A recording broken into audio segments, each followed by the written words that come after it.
Hello दोस्तों, कैसे हैं आप सब। स्वागत है आप सभी का कॉमिक वर्ल्ड चैनल पर। तो चलिए दोस्तों, शुरू करते हैं परंपरा कॉमिक्स में एक और हॉरर कॉमिक्स, सर्वभक्षी कुंडोदर और विचित्र बालक। संपादक अजय पलाहा, चित्रांकन प्रदीप सोनी, लेखक डॉक्टर महेंद्र मित्तल। प्राचीन काल की बात है। 7 जिह्वा वाला कुंडोदर नामक एक इच्छाधारी नाग अपने कुल देवता की पूजा में लगा हुआ था। उसकी शक्ति से उसकी भक्ति से प्रसन्न होकर नागों के कुल देवता ने एक दिन कुंडोदर को दर्शन दिए। एक इच्छाधारी नाग होते हुए भी तू इतनी घोर तपस्या क्यों कर रहा है कुंडोधर? तुझे अब और क्या चाहिए? कुल देवता, मुझे पुलोमा चाहिए। वह मेरी पत्नी है। मैं बरसों से उसे खोज रहा हूँ, पर उसका कुछ पता ही नहीं चल रहा। मूर्ख, तू क्यों उसके पीछे पड़ा है? वह तेरी पत्नी नहीं है। यह आप क्या कह रहे हैं कुल देवता? आप तो जानते हैं कि पुलोमा के पिता महाराज पिंडरक ने बाल्यकाल में ही उसका विवाह मुझसे कर दिया था। नहीं, वह विधिवत विवाह नहीं था। विधिवत विवाह? किंतु कुल देवता, हमारे नाग वंश में तो पिता द्वारा कह देने मात्र से ही विवाह मान लिया जाता है। यूं तो राक्षस कुल में भी किसी कन्या का अपहरण करने मात्र को ही विवाह मान लिया जाता है, परंतु याद रख कुंडोदर, जब तक अग्निदेव के समक्ष पूर्ण विधि विधान से किसी का विवाह संपन्न ना हो, तब तक उसे विवाह नहीं माना जा सकता। ओह, तो आप नहीं बताएंगे कि पुलोमा कहाँ है? तू जिद करता है तो बताता हूँ। पुलोमा महर्षि धूम्रदेव की विधिवत ब्याहता पत्नी है। तेरे लिए उसकी ओर देखना भी अब पाप है। और मेरी पत्नी को वह दूर छीने बैठा है, क्या ये पाप नहीं है? कुंडोदर, तुझे समझाना व्यर्थ है, पर मैं तुझे चेतावनी देता हूँ कि महर्षि धूम्रदेव बेहद क्रोधी ऋषि हैं, ध्यान रखना। अपनी चेतावनी देकर कुल देवता अंतर्धान हो गए। कुंडोदर पिछली घटना पर विचार करने लगा। पुलोमा, रोना बंद कर, नहीं तो नहीं तो वो देख, मैं तेरे को उस नागराज को सौंप दूंगा। नहीं तो फिर चुप हो जाओ और घर चल। नहीं पिताजी, जब तक मैं वनराज के दर्शन नहीं कर लूंगी यहाँ से नहीं जाऊंगी। वाह, कितनी सुंदर कन्या है। फिर ठीक है नागराज बाबा, तुम इस बच्ची को ले जाओ। आज से ये तुम्हारी हुई। नहीं, जैसी आपकी इच्छा राजन, आज से ये मेरी हुई। भयभीत बच्ची पुलोमा चुप हो गई तो राजा उसे रथ में बिठाकर वापस लौट चला। राजन, पुलोमा अब मेरी पत्नी है, उसे ऐसे मत ले जाइए। तभी नागराज कुंडोदर का सपना टूटा और उसने अपना सिर थाम लिया। आह, ये भी कैसा न्याय है पुलोमा, तुम मेरी होकर भी अब मेरी नहीं हो। दूसरी ओर महर्षि धूम्रदेव के आश्रम में, लाओ ये घड़ा मुझे दे दो पुलोमा। गर्भकाल में तुम्हारा इस तरह भार उठाना उचित नहीं है। आपके यशस्वी पुत्र को जन्म लेने में भी थोड़ा समय है स्वामी। आप जाइए, मुझे कुछ नहीं होगा। अच्छी बात है, मैं 2 दिन में लौट आऊँगा। मेरे पीछे अपना ध्यान रखना। महर्षि धूम्रदेव के जाने के दूसरे दिन जल क्रीड़ा करते काफ़ी देर हो गई। अब कुटिया पर चलूँ। आहा, ऐसा अद्भुत सौंदर्य मैं पुलोमों को पाकर ही रहूँगा, ऐसा सोच तत्काल ही नागराज कुंडोदर ने ब्राह्मण का वेश धारण किया और महर्षि धूम्रदेव की कुटिया पर जा पहुंचा। भिक्षाम देहि। जरा ठहरिए ब्राह्मण देवता। अतिथि जानकर पुलोमा ने कंद मूल से ब्राह्मण का आदर सत्कार किया। अरे, आपने तो अभी तक कुछ लिया ही नहीं, थोड़ा और लीजिए। हाँ, लेता हूँ। इससे अच्छा अवसर फिर नहीं मिलेगा। ये घर में अकेली है, मैं इसे अभी उठा ले जाता हूँ। खाइए, ये फल बिल्कुल ताजे हैं। विप्रवर, आप क्या सोचने लगे? कुछ नहीं देवी, मैं इन फलों की ताजगी और मिठास का अनुमान लगा रहा था। केवल अनुमान ही मत लगाते रहिएगा विप्रवर, इनका स्वाद भी तो लीजिए, ये बहुत मीठे हैं। कुंडोदर एकाएक उठ खड़ा हुआ। हाँ, और इनकी मिठास पर मेरा अधिकार भी है प्रिय। क्या? मैं ठीक कह रहा हूँ पुलोमा, धूम्रदेव से पहले मैं तुम्हारा पति हूँ। मेरा तुम पर पूरा अधिकार है। नीच, निकल जाए यहाँ से। दूसरे ही क्षण कुंडोदर वारा नाग का रूप धारण कर पुलोमा पर झपटा। याद कर सुंदरी, तेरे पिता ने तुझे महले मुझे सौंपा था। मैं हूं इच्छाधारी नागराज कुंडोदर, तेरा स्वामी, तेरा पति। नहीं, छोड़ दे मुझे। स्वामी बचाओ, मुझे इस दुष्ट से बचाओ। उसी समय महाराज पिंडरक के महल में। क्या हुआ मुनिवर, आप अचानक उठ क्यों गए? मेरी बाईं आंख फड़क रही है। राजन, मुझे तत्काल आश्रम में पहुंचना चाहिए, कहीं पुलोमा किसी कठिनाई में ना पड़ गई हो। ऐसा कुछ मत सोचिए मुनिवर, अशुभ सोचने से अशुभ होने का डर बन जाता है। पुलोमा आपकी पत्नी है, उसकी ओर दृष्टिपात करने का साहस कोई नहीं कर सकता। पर मेरा मन कहता है उस पर अवश्य कोई विपत्ति आ पड़ी है। मेरा वहां पहुंचना बहुत ज़रूरी है। तो फिर ठहरिए, मैं भी आपके साथ चलता हूँ। कुछ देर बाद, सारथी, रथ और तेज चलाओ। और जब वे आश्रम में पहुंचे, नहीं पुलोमा, तुम कहाँ हो? विलाप करते महर्षि को राजा ने सांत्वना दी। मुनिवर, जिस किसी ने भी ऐसा किया है हम उसे नहीं छोड़ेंगे। नहीं महाराज, मैं उसे स्वयं दंड दूंगा। दूसरी ओर कुंडोदर पुलोमा को लेकर अपनी खो में पहुंचा। चालेदार, नहीं तो छोड़ दे मुझे। अचानक पुलोमा ने पीड़ा से कराहकर अपना हाथ छुड़ाया और उफ मैयारी। क्या हुआ कुंडोदर, तू जा यहाँ से। बूढ़ी औरत ने पुलोमा को संभाला। घबरा मत बेटी, मैं हूं यहाँ। हाय माँ, मुझे बहुत पीड़ा हो रही है। कुछ देर बाद पुलोमा ने एक तेजस्वी बालक को जन्म दिया। कुंडोदर! उस नवजात शिशु के मुख से अपना नाम पुकारा जाते सुनकर कुंडोदर भय से कांप उठा। कुंडोदर, मैं तुझे जीवित नहीं छोड़ूंगा। ये किस बला ने जन्म लिया है? अपनी खैर चाहता है तो यहाँ से भाग जा कुंडोदर। यह बालक साधारण मालूम नहीं पड़ता, पर दूसरे ही क्षण। तू मुझे डरा मत बूढ़ी चुड़ैल। सर्वभक्षी कुंडोदर जिसे चाहे नष्ट कर सकता है। कुल देवता का वरदान है मुझे। तू हट मेरे सामने से। नहीं। तब बूढ़ी औरत क्रोध में भर फुफकार उठी। तू जाता है यहाँ से या फिर तुझे भेजना पड़ेगा? अच्छा, सेविका होकर तेरी इतनी हिम्मत। एकाएक बूढ़ी औरत कुंडोदर की ओर झपटी।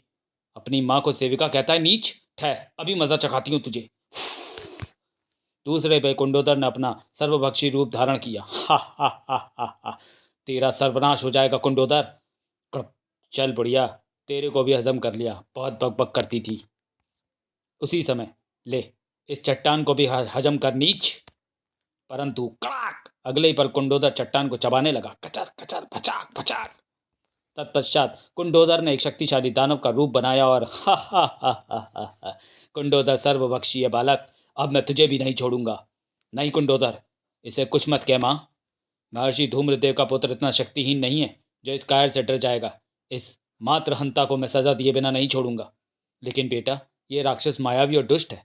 यह मायावी राक्षस नहीं है माँ, यह इच्छाधारी नाग है। मैं इसका सारा स्वांग आज कुचल डालूंगा। हा हा हा हा हा हा हा। एकाएक भयानक नाग बनकर कुंडोदर बालक पर झपटा। नहीं कुंडोदर, छोड़ दे मेरे बेटे को। मुझे कुछ नहीं होगा माँ, तू डर मत।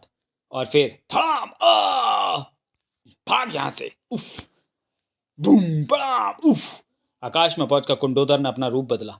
इस बालक से निपटने के लिए कोई दूसरा रास्ता अपनाना होगा, और इस बालक के रहते मैं पुलोमा का कभी नहीं पा सकूंगा।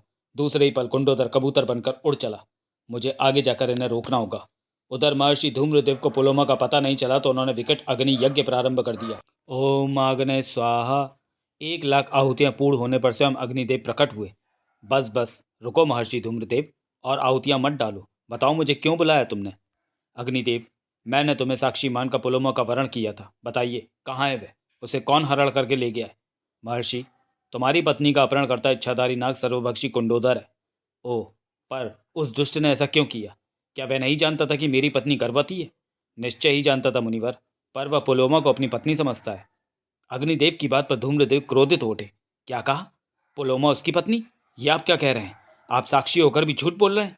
मैं ऐसा नहीं कह रहा मुनिवर, सर्वभक्षी कुंडोदर ऐसा कहता है, क्योंकि बाल्यकाल में एक बार महाराज पिंडरक ने पुलोमा को डराने के लिए उसे कुंडोदर को सौंप देने की बात कही थी। तभी से वह उसे अपनी पत्नी मान बैठा है। परंतु महाराज, पिंडरक ने आपके समक्ष पूर्ण विधि विधान अनुसार पुलोमा का मुझे सौंपा था। यही सत्य है मुनिवर, और अब आपका पुत्र उस दुष्ट कुंडोदर से अपनी माता की रक्षा का प्रयत्न कर रहा है। मेरा पुत्र कहाँ है वह? कहाँ है वह? हाँ मुनिवर, आपका पुत्र, तेजस्वी और बलशाली पुत्र। कुंडोदर की गुफा में उसका जन्म हुआ और अब शिवलिक की पहाड़ियों में वो कुंडोदर से जूझ रहा है। ओह, मैं अभी वहां जाता हूँ। अग्निदेव के अंतर्धान होते ही महर्षि धूम्रदेव अपनी योग बल से आकाश में उड़ चले। सर्वभक्षी कुंडोदर, मैं तुझे ऐसी मौत मारूंगा कि तेरी 7 पीढ़ियां भी कांप उठेंगी। दूसरी ओर एक आलीशान रथ तीव्र गति से बढ़ा चला आ रहा था। तभी अरे युवक रथ से उतरकर पुलोमा के पास आया। आप इस कोमल बालक के साथ बियाबान जंगल में भटकने वाली कौन है देवी? क्या मैं चंद्र नगरी का युवराज चंद्रकेतु आपकी कोई सहायता कर सकता हूँ? धन्यवाद युवराज, हम चले जाएंगे। माँ, मैं चलते चलते थक गया हूँ, क्यों ना रथ में चलें? नहीं बेटा, अनजान राहों पर अनजान लोगों का साथ बहुत सोच समझ कर करना चाहिए। पर मैं बहुत थक गया हूँ माँ। देवी, मान लीजिए ना बालक की बात, आप जहाँ कहेंगी मैं आपको पहुँचा दूंगा। आखिर पुलोमा को बालक की बात माननी पड़ी। आप कहाँ जाएंगी देवी? हमें पूर्णेश्वर राज्य की ओर जाने वाले मार्ग पर छोड़ दीजिए, वहाँ के राजा पिंडरक मेरे पिता हैं। अवश्य देवी। एक तेज गति से जाते रथ ने धरती छोड़ी और आकाश में उड़ चला। अरे, तुम हमें कहाँ ले जा रहे हो? घबराओ मत देवी, मैं तुम्हें पहले चंद्र नगरी ले जा रहा हूँ, वहाँ कुछ दिन मेरा आतिथ्य ग्रहण करना। नहीं, हमें यहीं उतार दो, उतारो हमें। चुप कर कीड़े, वरना नीचे फेंक दूंगा। मुझे कीड़ा कहता है, दुष्ट! एकाएक चंद्रकेतु ने अपना रूप बदला। तू ऐसे नहीं मानेगा। ओह नीच कुंडोदर, ये तू है, छोड़ दे मेरे बेटे को। ले, छोड़ दिया। नहीं, हाय मेरा बेटा। बालक तेजी से नीचे गिरने लगा। तभी ची ची ची ची ची, और फिर दूसरा ही क्षण। कितना सुंदर और तेजस्वी बालक है। आपने अपने रक्त को नहीं पहचाना पिताश्री? क्या कहा? मेरा रक्त? ओह, तुम मेरे पुत्र हो। फिर तुम्हारी माँ कहाँ है बेटे? उसे दुष्ट कुंडोदर आकाश मार्ग से ले गया पिताश्री। आकाश में मैं उसका कुछ नहीं बिगाड़ सका। मैं उस दुष्ट को सर्वभक्षी अग्नि के सुपुर्द करके ही दम लूंगा। तत्काल ही महर्षि धूम्रदेव ने लकड़ियां एकत्र की, उन्हें प्रज्वलित कर दिया। जब तक मैं उस नीच को खदेड़ता हुआ यहाँ लेकर ना आऊं, तब तक तुम इस आग को प्रज्वलित कर रखना बेटे। जी पिताश्री। अगले ही पल, मैं आ रहा हूं कुंडोदर। तुझे बड़ा गुमान है ना अपने सर्वभक्षी होने का, बड़ा अहंकार है अपने इच्छाधारी होने का। आज तेरी सभी शक्तियों का नाश करके तेरी हस्ती को इस संसार से मिटा दूंगा। उधर आकाश में जबरन जूझ रहा था कुंडोदर पुलोमा से। मेरी बात मान जा पुलोमा, तू मेरी पत्नी है। तेरे पिता ने तुझे पहले मुझे सौंपा था, इसलिए तुझ पर पहला अधिकार मेरा है। मुझे छोड़ दे नीच, मेरा तुझसे कोई वास्ता नहीं है। मैं पतिव्रता हूँ और महर्षि धूम्रदेव मेरे पति हैं। उस कायर की पत्नी बनकर तुझे क्या मिला? जंगल की झोपड़ी? मैं तुझे राजमहल में रखूंगा, तीनों लोगों का सुख तेरे कदमों में डाल दूंगा। मेरी बात मान ले नीच, मुझे नहीं चाहिए तेरे तीनों लोगों का सुख। तू शायद मेरे पति को जानता नहीं है, वे अपनी योग शक्ति से तुझे जलाकर राख कर देंगे। सर्वभक्षी कुंडोदर आग को भी खा जाता है, आग मुझे क्या जलाएगी? वह साधारण आग नहीं होगी नीच, अणु परमाणुओं के विस्फोटों से भी भयानक होगी वह आग। उसी समय कुंडोदर! वे आ गए कुंडोदर, अब बच सकता है तो बचा अपने आप को। धू धू जलते रथ को देख कुंडोदर एक विशाल पक्षी बनकर उड़ गया। अंतिम जीत मेरी ही होगी पुलोमा। स्वामी, मुझे इस दुष्ट से बचाइए, ये मेरे पुत्र का हत्यारा है। भाग कर कहाँ जाएगा नराधम? आ! कुंडोदर ने तत्काल उड़ने वाले नाग का रूप धारण किया। हा हा हा हा हा, कुंडोदर अजर अमर है। उफ! लेकिन मैं तेरे टुकड़े टुकड़े कर दूंगा कुंडोदर। उफ! स्वामी, घबराओ मत प्रिय।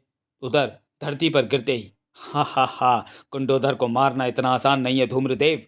उसी समय पास ही कुंडोदर, तत्काल बालक ने अपना आकार फैलाया। हा हा, तू अभी तक जीवित है कीड़े?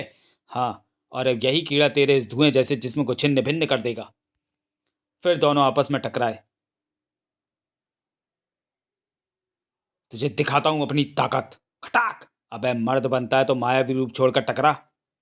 ऐसा ही सही बच्चे, ले संभाल मेरा वार। हाँ हाँ, ये वार तो चूक गया, अब मेरे वारों को संभाल। फर आ! ये ले फर आ! ये ले फर आ! और अंत में ठाक! अब तुझे कोई नहीं बचा पाएगा नीच। ये मेरी मां पर कुदृष्टि डालने की सजा है। और इस तरह सर्वभक्षी कुंडोदर सर्वभक्षी अग्नि का ग्रास बन गया। आई! मां, पिताश्री, मेरा लाल, तू निसंदेह मेरा रक्त है बेटे।